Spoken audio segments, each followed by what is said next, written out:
We find ourselves running. We find ourselves running in a forest, and it is getting dark. And in that moment, we look in the mind of the Native American we are, being chased by what could be a bear or could be our fear creating a bear behind us, but we're running. And we see at that moment, what does this Native American man, what are the spirits, what are the archetypes? What is his guidance system? Who does he call? Who does he ask for help? We're still running. And we find that we ask for the spirit of the nature around us. We communicate to our environment and we make it our companion.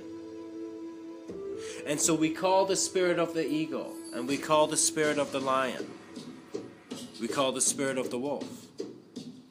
We call the spirit that permeates through all these, and then the bear is also the bear. The bear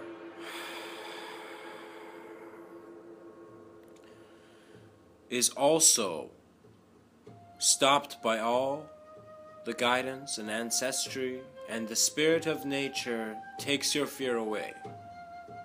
And so there is no being that is consuming another being, but there is only passing.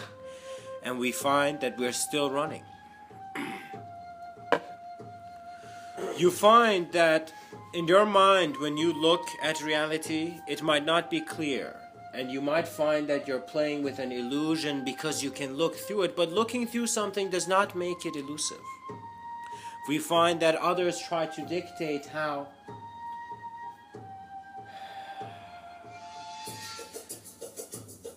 voices are heard. When you are comfortable enough to hear natural phenomena, where the meaning of the words of whoever's speaking to you fade and it just becomes the background, you begin to see that you can have an immediate focus on who you are to the degree that you are who you are based on all that you're seeing. And so the spirits, the guidance, all those senses, all your hopes are drawing you to a greater sense of being which you will observe. And in a sense, through those eyes, see that you can close your eyes and continue to see. There are many conflicts that surround the act of creation, because creation can be interpreted in many ways. One act of creation can inspire one man to do good and inspire another to do bad. And so we see the minds of men are different. But it is not our judgment to perceive. So the individual cannot judge the collective, but in a sense be always the judgment of the collective. Who you in a sense lead towards will become you. Every leader knows that that moment when all have gone through the gate of what they must have done, or what the task was, that moment is the victory, when all have won. Because you see that if you want to become as aware as the concept of God is in your unknown, you need to confront all aspects of your mind and see that you can walk through anything, and that your mere presence is the untouched presence of the spirits of all that you see. Your ancestry is not the only thing that walks behind you. All of mankind is here. For a drop could never be separate from the ocean. But only see that it is time to look at the skies. And when your vision expands beyond the self, you are no longer desiring individuation that is incomplete. Your energies elevate you. You see that your thoughts cannot remain in the same context. The context changes and you will gravitate, you will evaporate into your sense of collective knowing. Your omniscience will present itself, and you will see that every moment of your life was the staircase to the gate of heaven you have opened instantly. Because through transformation, we are learning. Through elevation, through change, through death, we're learning. Death is an experience that is full of knowledge. For a dead man walking could only see the beauty of life.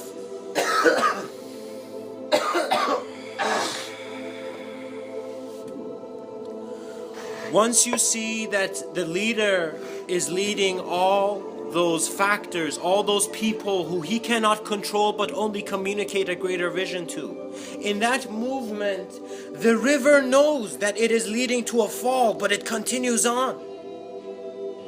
And so you will see your ability as a human being is to be able to confront everything that is outside of the human idea. Complete your spectrum, and so with the omniscience of now, let all expression be present. And through this subtlety, you will see your thoughts will align, your mind will align. You will see that all those illusions cannot maintain themselves, because a command has been given by your sense of being that illusion is a waste of time and a waste of space. And the geometry of life becomes delicate. You find a sensitivity that is activating an ability for you to open up. Let yourself naturally express. Because in that dance where we do not think of our expression, we have joined all nature. We are in the same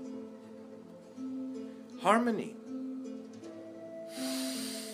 You see, think of yourself as that man who was running, and in his running, he could only think of the silence and stillness of the fire in which the shaman, the elder, had raised. And everybody knew that when the shaman lit the fire, it was not just a fire. It was a fire of awareness. It was a great calling. It was a moment where all were led to the greatest lights to see that regardless of all worry, of survival, of anything, there is that connection to liberation which is now possible through that radiance of the flame. You begin going through that longing, and so as you're by that fire and that as that shaman communicates, you understand that there is an element of reality that is unknown, and that the shaman, even with his age, he does not know, but he is telling you the process continues on. And so man must have the ability to confront not just his idea, but the ability of his idea to evolve in many other forms of reality in which he can perceive. So what that means is your imagination is nothing to be limited. And so you see many people who understand the ability of imagination through going through, in a sense, a disharmony to understand their harmony. In other words, those people who are experience hunters, they seek the psychedelic experience or any other form of experience or any form of self-ritual to activate a higher form of awareness. They see that they are required to do something to be there. And that is, in a sense, workable, but to the extent that you see, you want to express yourself capably. And so the fire is burning away all those thoughts that you thought you don't need to care about this guy because that's the smarter move. You begin caring about humanity because you see you want to simply emanate as a human, natural being. And you begin to see that the ritual, that the fire are all symbolic meanings into how when you present yourself and when you offer yourself to the wholeness of life, you allow your imagination to be expressed in ways where your individuated and solid carved self could not see out of. In a sense, look beyond all the stuff that you feel is your acts on this life. Give yourself a moment of silence and stillness and see that you can call upon all your memories. You can call upon all all your imagery, everything that you have seen in this life, to present itself in the moment right now with you, and in this core moment together recommunicate holistically as an expression. So once you see that you have internally found that perception, that longing, that self-awareness that is empty in regards to how it could ever be formed, the formless meaning of life is simply the utter experience of all life. That fulfillment, that intensity into being present through all levels of experience. Where life has created a man who through metaphors can connect the stars to his pupil. And so every teaching that is thrown towards us is leading us somewhere.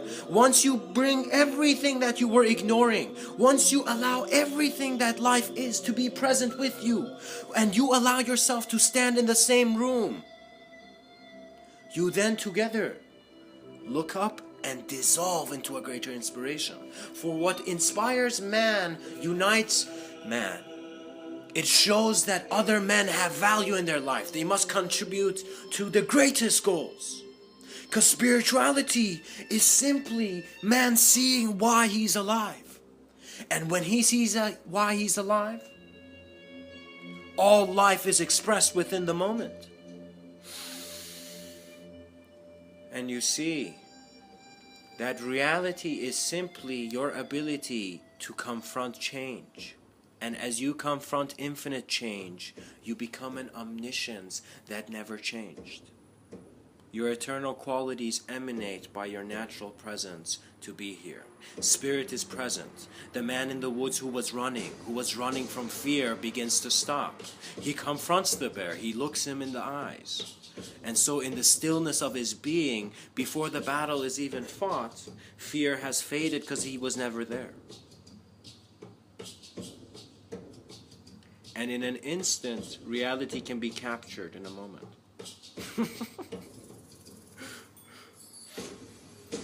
Do not let your confusion express itself more intelligently than your clarity. Your sense of clarity is a sense of knowing. Your sense of knowing is natural. So you know how to solve every problem which you could shape.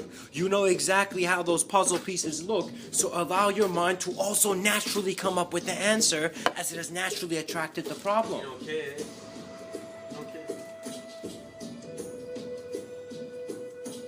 And in acceptance of our silence, we see that the cup of destiny is always full.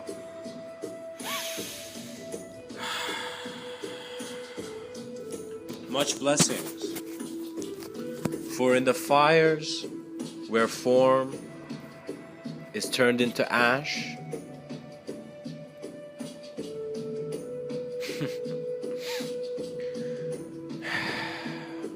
a phoenix will step out.